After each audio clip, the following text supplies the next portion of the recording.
Good afternoon. It's the Pit Stop. And welcome to the Pit Stop. I should welcome you into the program. We're a weekly racing show, and we focus on IndyCar and NASCAR circuits out there. We'll touch on F1 when the news is pertinent to it and some other series out there. But hey, I'm Stephen McCollum, and we look back at racing last weekend. Well, generally we do that, but since IndyCar and the NASCAR, all three national series were off last weekend, well, we're going to not be doing that today. But we will look at the news around the sports, including we're getting kind of fed a little bit of the NASCAR 2027 schedule here over this last week or so. And we'll get into what we know so far. And of course, we'll look ahead to this weekend in racing. IndyCar goes to Portland. And then NASCAR O'Reilly in Cup Series. Well, Iowa Speedway this weekend coming up. Here. So it's a shorter show today than normal, but hey, you can watch the show on demand on YouTube. Go to TME Media AZ on YouTube to find the programming. Now that we do here at TME Media Arizona. So come and join us there. Like and subscribe to the page. And of course, we get the show out usually on Wednesdays by 2 p.m. Or if you're not a YouTube fan, you can go over to Rumble as well. Rumble.com/user/TME Media. You can find us over there and all of our programming over there, including The Real Matrix over there on Rumble, the Angry Patriots show. Or, of course, you can catch it on your favorite podcast system. Just search the Pit Stop with Steven, or the Pit Stop Talk is where you can find us over there on Apple, Google, Spotify, Podbean. I'm forgetting a few of them out there. Podchaser. Anywhere you catch your podcast, you can catch our shows over there as well. Just search for the show names. And, of course, it will come right up for you. Don't forget to follow the show on X. That would be at the Pit Stop Talk. Come join the conversation with us over there as well. And last weekend, as I've already said, IndyCar, all three NASCAR national series for NASCAR, well, they were all off for the racing weekend. So there's nothing to look back at, but we got tons of news that we have to talk about. So we'll start off with the news here today and then look ahead to this weekend of racing. And on the news side of it, IndyCar. Yeah, folks, IndyCar officials announced that the Freedom 250 Grand Prix that's coming up here in just a few weeks. This is the race around Washington, D.C. Well, they're expanding this race from 125 laps. They're going to 147 laps on this race.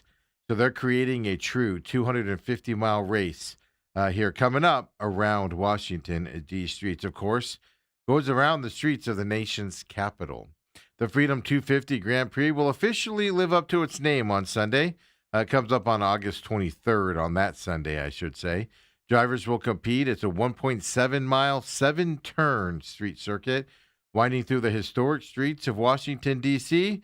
It's going to go past some of the country's most iconic landmarks, and it'll go around the National Mall as well for that race coming up. Now, the extended lap count, it changes the race a little bit. It adds about 18% more IndyCar racing action into this once-in-a-lifetime race. Might not come back to this circuit as well. It's going to introduce a new strategic challenge for teams and drivers. Like, for instance, well, you're going to be having an additional pit stop compared to the original race distance. So obviously more strategy involved, adding that other pit stop. And then endurance, right? Fuel strategies is going to be a concern even more so now. More opportunities for you to pass or get ahead of guys who don't have the same fuel strategy that you do out there. So there's going to be a lot of decisions on management, right? Not just fuel management, but Firestone racing tires management, even passing opportunities through this IndyCar field. This is going to be a visual race here set against the backdrop of the American landmarks and everything. But it's going to be the first ever IndyCar race held on the streets of Washington, D.C. Interesting enough, if you're in the area there, I know we have watchers here of this program all across the United States. But lots of them over there in the Virginia, North Carolina area of the country. Well, this Washington, D.C. race will be free to attend out there. The 2-day motorsports festival. It's going to serve as a centerpiece, of course, of the nation's semi-quincentennial that's been ongoing all year long, 250 years of the United States. So it's bringing the IndyCar racing to the nation's capital. Now, like I said, it's only a 1.7 mile track, 7 turns only here coming up here.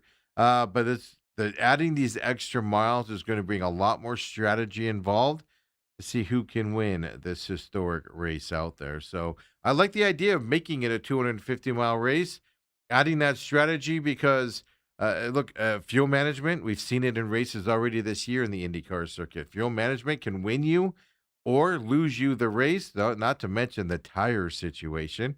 And then August in DC, what's the weather going to be like as well going into this race? Lots of strategic things. And I like when you add strategy into these races coming up. It's better than just hopping in the car and having the fastest car. Strategy is going to get you into that. I'm looking forward to this Freedom 250 race here for IndyCar coming up here in just a couple weeks. Then Alexander Rossi went to Indianapolis Motor Speedway and he took a step and showed us the future of IndyCar racing last weekend. He completed the first on-track test of that new Dallara IR28 chassis that's coming out. He did all this testing at Indianapolis Motor Speedway. Now, he put the all-new car through its initial paces during that productive development session. Well, they say it was productive. On the 14-turn road course, that's about 2.4 miles there at Indianapolis Motor Speedway. So this is the beginning of the testing process for the new chassis that's coming out and will debut in the 2028 IndyCar Series season. Now, this track on Saturday when Rossi was out there doing it, well, damp weather conditions were out there during this test, so they weren't able to open it up. They weren't able to do a lot of the testing they were hoping to do with it.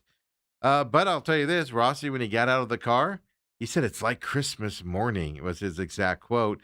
He loved the way the car handled, the way it moved through that road course there as well on the IndyCar side. But then, he was the first one. The second person to do the testing, Alex Palou, got out there. He finally got what they were hoping for. Better weather here than when Rossi was out there on that Saturday race. Yes, so they all experienced the new 2028 IR28 IndyCar car. They did it in dry conditions. So, and Palou said this, quote, "This car is awesome." He went on to say it basically feels like the current car, but it's built better. Everything just feels refined, and when you lean on it, all the shifts, everything just feel really good, unquote. Obviously, we're talking about a champion on this circuit, a multiple champion, and quite frankly, the best driver on the best team right now as well, saying positive things about this car in early testing modes. So if you don't know what we're talking about with this IR28 car, it's basically a new prototype and a new race car they're coming out with.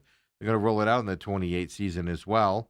Well, I want to show you. This is the IndyCar promo that they put out about this IR28 car. About a week ago is when this came out. I'll warn you here, it is about 2 minutes and 48 seconds, but check out this car. They explain what it is with the cockpit, what it's made out of. It's a more lightweight car, which will give us some more speed out there. Well, I don't need to tell you about it. Let's look at the IndyCar promo. Here it is, Indy 1. IndyCar racing is the fastest racing on Earth, period. From day one, it's been about the fans, the drivers, and the challenge of competing at 240 miles per hour, from city streets to super speedways and everything in between. A feat that requires constant evolution, pushing and testing the boundaries of both driver and machine to find the limit and then blitz straight past it.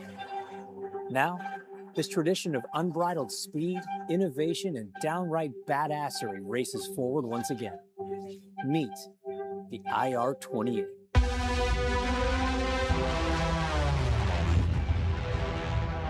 The design for the new IR28 started decades ago. Every race, every incident, every single edition studied to make the best car possible. And no, the old car didn't just get a facelift. Where's the fun in that?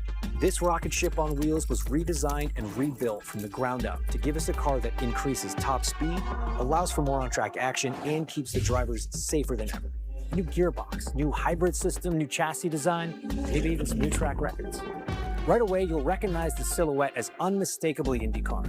And as you take a closer look, you'll see redesigned side pods with new intakes, new front and rear wing designs, and aerodynamic improvements to the body, which all come together to allow for even more wheel-to-wheel action at insane speeds. Speaking of speed, this car was purpose-built to make history at the racing capital of the world. A new transparent engine cover will allow the fans to get a peek at the twin-turbo V6 power that runs these cars. And the return of the position display will keep fans up to date and in the know, every second, every race. The IR28 is a looker, but what you don't see is just as impressive as the rest. Along with more horsepower, this car will come in about 100 pounds lighter than the DW12. With that improved power-to-weight ratio comes enhanced drivability for our drivers, allowing them to push harder. Speaking of drivers, the new cockpit was completely redesigned to accommodate a greater range of driver heights and body types, and re-engineered to be the safest monocoque in racing. And this is just the beginning. 2028 will show us what it looks like when the world's best drivers unleash this highly engineered, sleekly designed beast on wheels. The IR28 is here to break records, make legends, and treat us to one hell of a show. Welcome to IndyCar. Welcome to the fastest racing on Earth.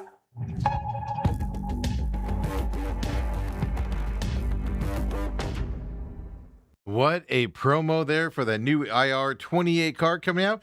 Now, they started the testing on it and everything, so we'll see. I'm intrigued by of course, Alex Palou and Alexander Rossi's comments about the testing so far. A lot of times, especially, you NASCAR fans know, you get out there and like a lot of negativity around the cars and how they need to improve them and work on this stuff. The initial testing, at least on these cars, are a lot better. And I'm intrigued by the 100 pounds lighter than the current car out there. It's going to give us better speed and handling, which is going to make these races and cars, especially on these circuit courses, right, besides the ovals, it's going to give us some exciting moves here coming up with them as well. So we have to wait till 2028. Of course, we'll keep you updated on more posting or more testing as it happens out there as well. Now let's move over to news around the NASCAR side of things, right? NASCAR ratings talk is out there. TNT just got done with its viewership. So we had Fox at the beginning of the year, Amazon Prime, and then TNT. And now we move over to NBC for the rest of this season in NASCAR, which means you have 3 old-fashioned linear television channels, and then, of course, 1 streaming service out there. And NASCAR viewership, well, it's taking a big data hit on those linear TVs, right? Fox and TNT so far. The TNT portion of the season, which is 5 races, it was down slightly overall under this new methodology. And it was up slightly under the old methodology there in the TNT side. The 5 NASCAR Cup races on TNT Sports, well, they averaged 2 million viewers per the Nelson Big Data plus panel data. Well, that's that's official currency, meaning that's what they use now for their promotions and ratings systems for advertising. That was down slightly from a year ago, but 2.1 million per the prior panel-only methodology that they used to use. Yeah, NASCAR is now publicizing the old system here because it's a higher number. They're saying it's up 4% here as well. Both of the linear NASCAR packages this season, like I said, Fox Sports and TNT Sports, they posted slightly fewer viewers on the big data plus panel basis than under the panel only metric. And I did notice that the last few races, you started seeing panel only numbers there on the ratings as they came out during the week. So they were switching it here to the bigger number as well. But so the linear TV down by the new metric, slightly up with the older metric. But either way, it just goes to show you something here, right? Because you can compare it to the streaming exclusive portion of the racing season. That would be Prime Video, which had 5 races as well. They averaged a 15% larger audience under big data than panel only. I don't think it's the methodology that you're doing to challenge these races. I think, and not only that, Amazon Prime had a younger audience than TNT and Fox had out there as well. I think the problem is with these races with NASCAR, it's the way that Fox and possibly TNT is hard to get for me as well. I have YouTube TV, so it's a little easier now. But before, I had a hard time getting it, so it's harder to watch. And I think you're getting that younger audience with Amazon Prime as well, 18 to I think it's 18 to 30-year-olds is the key demographics they look at. I think they're getting more of those audiences with Amazon Prime as well. So interesting dynamic. Now let's see what NBC can do with the chase coming up here this year on with the playoff format changing. How that changes for NBC coming up there. But so far, streaming networks. And by the way, that's for all sports. Streaming sports higher numbers than linear TV does. And it's skews to a younger audience as well. Not surprising on that side out there as well. So we actually have some schedule releases that have come out. We know the beginning part of the season so far. And let's get into that a little bit as well. And it's been clamored on for a while. You know, the Clash went to the LA Coliseum for a few years, Bowman Gray the last couple years. And people always say after those races, just put it back at Daytona. Well, now by popular demand out there, NASCAR's exhibition race to start the season, the Clash, it's returning to its original home out there. And that's right, Daytona International Speedway did announce this week that the Clash will kick off the 2027 schedule. That'll be on Saturday, February 13th, coming up next year, 2027. The Clash was last battled for in Daytona back in 2021. That was the road course configuration that year, and that was won by the now late Kyle Busch. Prior to that, 2021 year, well, it was on the 2.5 mile high banked oval there. That hosted the Clash from 1979 to 2020. It is interesting because at the end of that Daytona run of the Clash, I think everybody was kind of tired of it being there. They wanted to see it move someplace else. Now we've got the taste of it moving elsewhere, and everybody's clamoring for it to be back at Daytona. It's amazing how that happens, right? I do think the Bowman Gray experience the last couple years was a big disappointment with the weather, the cold there. Did not quite work out the way I think NASCAR wanted it to as well. By the way, Eric Jones won the last time the chase was ran there at Daytona's Oval, 2020. Now, like I said, they did the Los Angeles Memorial Coliseum for I think it was 2 years, 3 years earlier. This 2022 timeframe is when it started there, and I do know last 2 years was at Bowman Gray as well. So I don't know if it'll continue to rotate again or if it'll just stay there, but it is interesting how a lot of us, including me, was kind of tired of the chase at Daytona.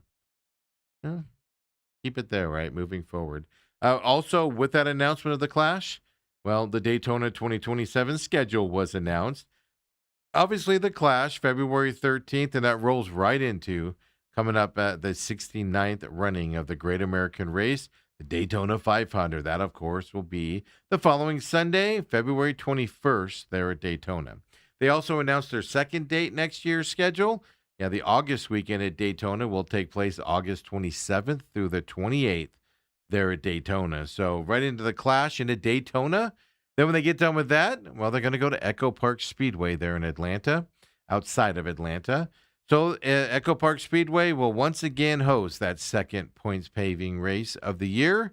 Now, the spring race is going to be February 26th through the 28th weekend for all the series going on. They'll actually return to Echo Park Speedway in the middle of summer next year, July 17th through the 18th. And that'll be for primetime racing under the lights. Yes, Atlanta's night race weekend coming up in July of next year. Then we know after Daytona 500, the Clash, Daytona 500 at Echo Park, well, we know NASCAR is going to go to Circuit of the Americas again next year. COTA, as we all refer to it. Seventh consecutive year at COTA as well, with the Cup Series and the O'Reilly Series. Well, that's going to happen March 5th through the 7th. So we know the first 3 races of the year next year. Now, this year, for instance, they came to Phoenix after that. No announcement yet on those dates. And will that be another NASCAR, IndyCar doubleheader coming up next year? Well, we're waiting on that news, but we do know the beginning part of the race season. Now, we know a couple other racetracks, right? Well, you know, Daytona is August. Echo Park is the middle of July for their second races. Well, Texas Motor Speedway, they sold out their grandstands last year. One of the more competitive races this year as well. Well, they're not one of the first 3 or 4 races. But racing returns to Fort Worth there in 2027. Well, it's a triple header weekend coming up, end of April, April 30th to May 2nd. Is when Texas Motor Speedway is going to run. And of course, all three circuits are going to be there. End of April, folks, for Texas Motor Speedways. That's pretty much the news we have so far for the schedule out there. And it's starting to leak out as time goes on, as we're getting closer and closer to the announcements coming up. Of course, for the truck series, we do know St. Petersburg. They'll be racing with the IndyCar series in St. Petersburg in beginning of the season as well next year. So we do have those circuits and schedules being leaked. So we'll keep our eyes on that. Of course, follow us at TME. I'm sorry, at the Pit Stop Talk. Follow us there for schedule updates as the news is breaking out there as well. So, with the news in line there, well, let's look ahead to racing this weekend coming up. And we'll start with IndyCar. It feels like forever since IndyCar has been on a track, and Portland is where IndyCar gets back on that track as well. Now, since IndyCar has been off, let's remind you of where the championship points stand going into this weekend. Championship points, please, for IndyCar. Alex Palou, of course, commanding 83-point lead here over David Malakis. In second place, Kyle Kirkwood in third, Christian Lundgaard in fourth, and Pato O'Ward in fifth here this weekend. Coming up for the championship standings. To remind you where we stand at here, I will say this. All five of these drivers all have a good chance to win this weekend in Portland. As we make our pick here coming up, just looking at these standings, man, this is going to be a battle weekend after a couple weeks off here. If you want to see the Portland track layout, well, throw that up for me. Indy 3, right? It doesn't look difficult, but look at some of those hairpin turns coming up here as well. Portland International Raceway opened in 1961. And it's an interesting fact that I've always loved about this racetrack. It actually opened on the former location of a city up there. Yeah, the city of Vanport. It was destroyed by a Memorial Day 1948 flood. Well, instead of rebuilding it, they eventually put the track here over that old city. It's a 12-turn, 1.964-mile natural road course. It is relatively flat, but it does have several spots for passing opportunities, right? A quick chicane at the end of the front stretch, as you can kind of see on the map there as well. A hard-braking right-hander, which ends up being turn 7, leading into the sweeping backstretch. Well, then you got the 3-turn complex leading back onto the front stretch as well, which is that blip down at the bottom there for you is what you're looking at there. So it is a challenging track, even though it is flat. And these guys are going to get out there after several weeks off. Who's going to come off of the break and be hungry for this win? As I told you, it's 1.967 miles, so just under 2 miles here. The race itself is going to be 110 laps, which equals, if you do the math, 216.04 miles.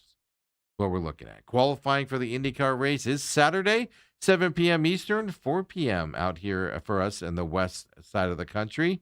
Race, of course, is on Sunday, 4 p.m. Eastern time, so middle of the afternoon, 1 p.m. out here for those of us in the west side of things. Last year, winners on this race course is Will Power. Of course, he changed teams over the off time. Changed teams, struggled this year for the most part. Did have a couple races where he came close to podium, and I think he had podium in one race, if I remember correctly, out there. Will Power won this race last year. I don't think Will Power's probably not going to win it this year. Just the way his team's been racing, unless they come back from this little mini break, there's no more breaks for the rest of the season. Is Will Power able to turn it on? I just find it hard to believe that a team will be able to turn around in the middle of a season. Maybe this break is good things for him out there. This new team, though, in the season has been not good for Will Power. So who wins this weekend at Portland? No doubt about it, Alex Palou is the obvious favorite, folks. We know that. Even though that's a road course, some other guys can battle. Kyle Kirkwood, Christian Lundgaard. They have very good chances to win this race. We showed you the 5 drivers in the championship point side. All of them do have great chances to win this weekend. And I think even more so for Pato O'Ward, since he just finally won a race here a few weeks ago. Now, there's a fighting chance here for these guys. So those three would be my top three to win. Pato Award not in that top three. Lundgaard, Cookwood, and obviously Palou. But don't sleep on David Malakis, Pato Award, even Scott McLaughlin in this race. He's kind of a longer shot, but I wouldn't sleep on him on this Portland road course. So I don't want to pick the series leader in championship points. Palou has 83-point lead going into Portland. Obviously, a very good chance he's going to win this race. But I'm going to go with David Malakis, right? He got his first win. He's staying up there in points. He's been podium a lot this year. I'm going to say I'm going to go with him after this break. He's going to be solid. He's going to be fresh out there, and I'm going to go with him to win. Kyle Kirkwood, and like I said, Scott McLaughlin would be my long shot. McLaughlin here to win this weekend in the IndyCar circuit. It's going to be a fantastic Portland race, folks, on Sunday afternoon. Then we move over to the NASCAR series. Well, the Truck Series has this weekend off. They come back next weekend. Richmond Racing is they're almost to the chase and locking in their championship points. But the O'Reilly and Cup Series, well, they're at Iowa Speedway this weekend. The Cup Series has only been racing at Iowa since 2024. They get back out there for only the third time here coming up on the Cup Series circuit. The O'Reilly circuit raced here plenty of times over the years. Now, Newton, Iowa is where Iowa Speedway is. It's a .875 mile asphalt paved oval. Short track racing coming up again this weekend, folks, as well. The O'Reilly Series has a ton of data around it, obviously, with a lot of races happening here in Iowa. So a lot of these drivers have been here and raced here multiple times, but the O'Reilly Series was off last weekend. So let's remind you of where the chase points are going into this weekend's race. O'Reilly won, please, for the championship points.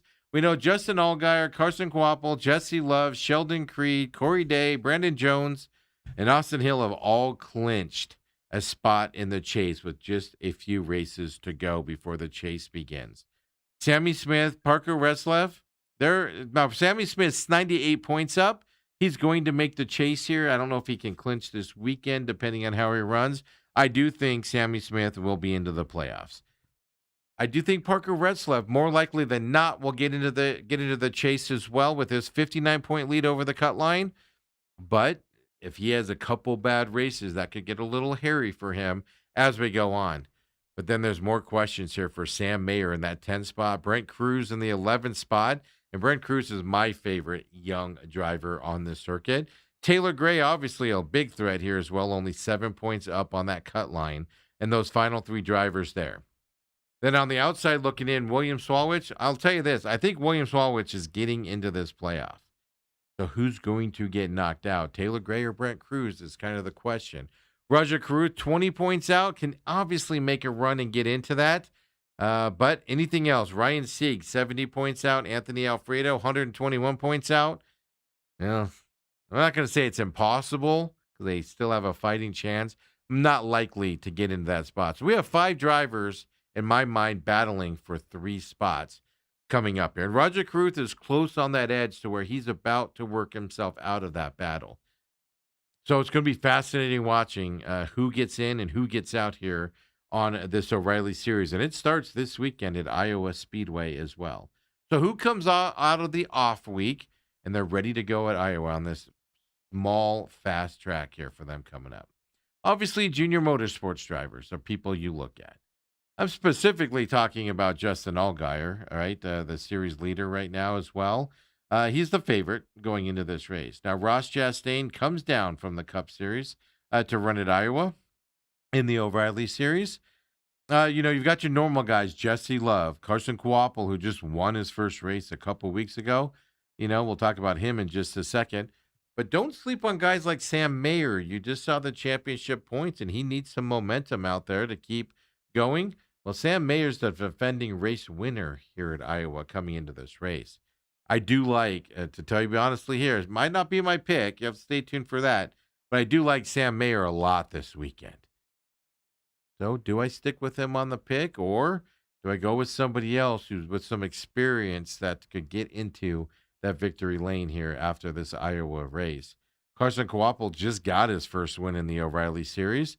Does that propel him forward into more wins? Or does that momentum kind of stop here with racing at Iowa? Iowa, as I said, it's a 0.0875 mile oval, or 0.875 mile oval. I'm throwing too many zeros in there. Well, this is going to be a short track racing. It's going to take experience to win this. The speed guys don't always win. So that's why Justin Allgaier, although he has a chance to win this race with his experience, I don't think the speed guys are going to be up there toward the front. I'm going with Sam Mayer this weekend. He's going to do what he needs to do to get the checkered flag at Iowa Speedway here this weekend. I think this is going to be a fun little race as well for these O'Reilly guys on the side after the week off. Everybody's going to come in energized and ready to go. I just think Jesse loves Sheldon Creed maybe because he can do some things out there to propel himself into that lead toward the end if he wants to, right? Gets a little on the edge there, Sheldon Creed.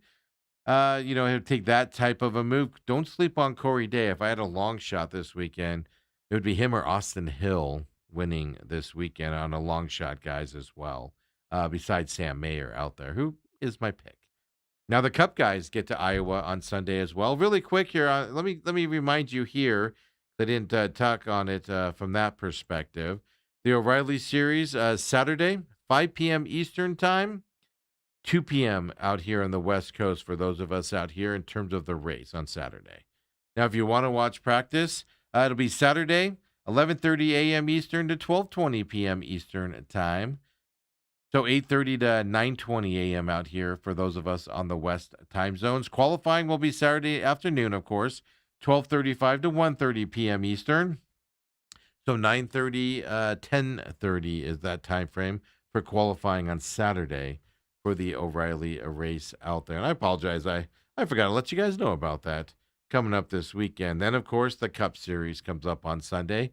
Well, the short track drivers are the ones you're going to want to look at this weekend and pay attention to.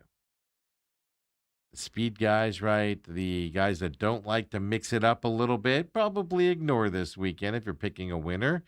Now, the Cup Series was off last weekend, like all the series were. So let's remind you of their championship points going into this weekend as well. Cup 1, please. Now, Denny Hamlin, Tyler Reddick, Ryan Blaney, and Ty Gibbs all have clinched the chase spot going into this race this weekend. Now, 4 races to go, including this Iowa race here. Carson Hocevar, Chase Elliott, Chase Briscoe, Kyle Larson in that A spot, Chris Buescher in the 9th spot, even Christopher Bell in that 10th spot there. All the 129 points or higher going into it. Those will be playoff drivers for you. Those will be chase drivers coming up this year, unless just something bad, terrible happens to them over the next 4 races. They will get in. Daniel Suarez plus 103 points from the cut line. William Byron, 88 points from the cut line. Joey Logano, only 65, but he's had a lot of success here these last couple races, giving him a little bit of a cushion, right? Bubba Wallace, 60 points up. SVG, 57 points up. He needs to continue this oval run of good finishes to stay on this positive side. Austin Cindric, 38 points out of the positive, those 16 drivers into the chase right now. Here's the interesting thing. You've got some breathing room here with the guys outside the top 16. Ryan Preece is 38 points back. Eric Jones, 44. Brad Keselowski, 50. And Michael McDowell, 76 points here. Here's my question for you folks out there. Hit me up. The Pit Stop Talk on X. Hit me up. The text line that we have, 623-252-6670 for our sports shows. Hit us up there. Hit me up on the personal Twitter, SMAC500. Do we have our 16 drivers in the chase right now in the Cup Series? Can Ryan Preece overcome that 38 points? I know technically he can, plenty of time to do it, but you need the other guys to slip up a little bit. Like an SVG, does he have a couple bad races that knocks him out? Do we have our playoff 16? And I think of the guys outside looking in, Ryan Preece and Eric Jones, maybe Brad Keselowski, it's a monumental task for them to get into this.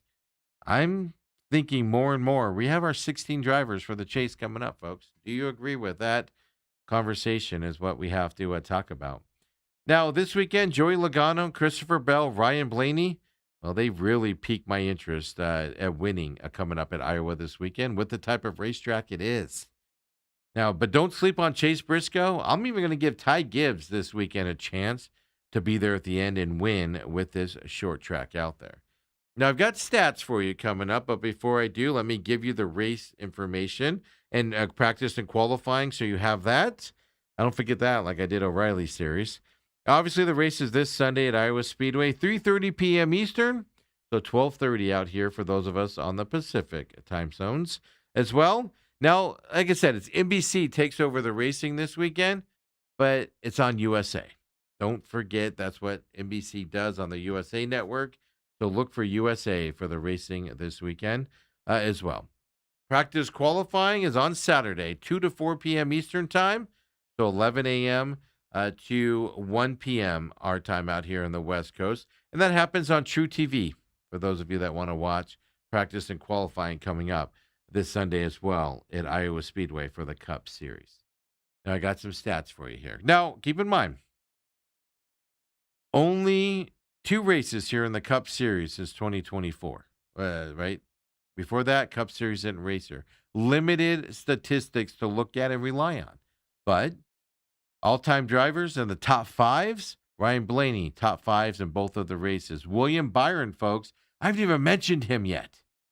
What does that say about my thoughts on William Byron? 2 top 5 finishes for him as well.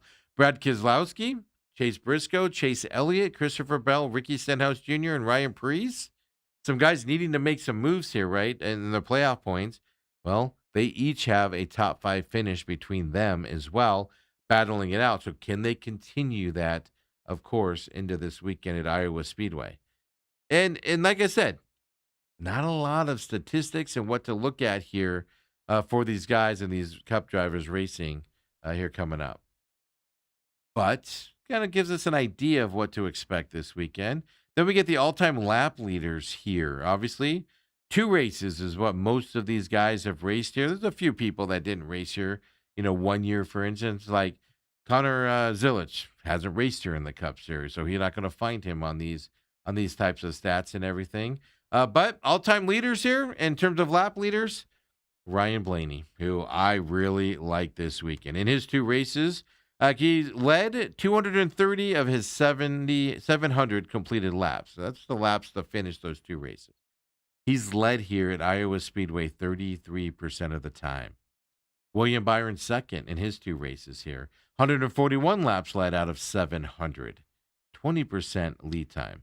Now, Chase Briscoe in his 2 races, 81 laps led, only 698 laps finished. Obviously finished 2 laps down at some point.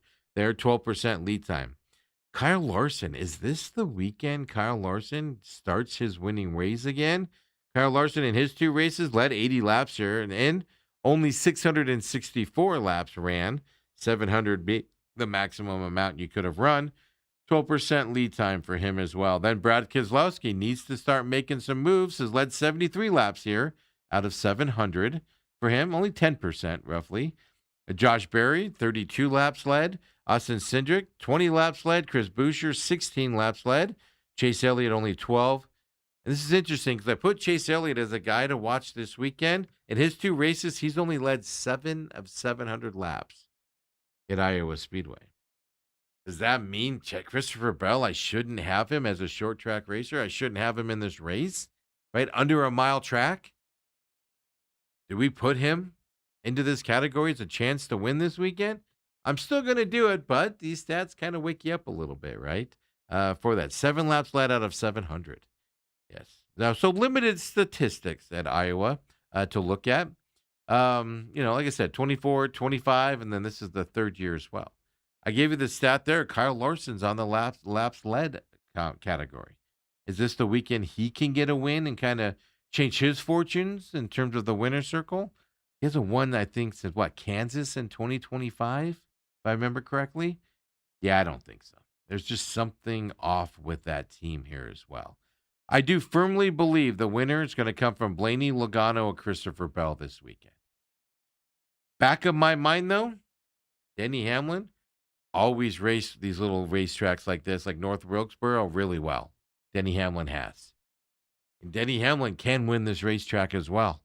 I don't know why I'm discounting him a little bit more, Maybe I should have Christopher Bell and Denny Hamlin switching, and it should be Blaney, Logano, or Hamlin winning this weekend. I just think Christopher Bell's going to get it done the way he races here this weekend, at least be in the conversation for the win.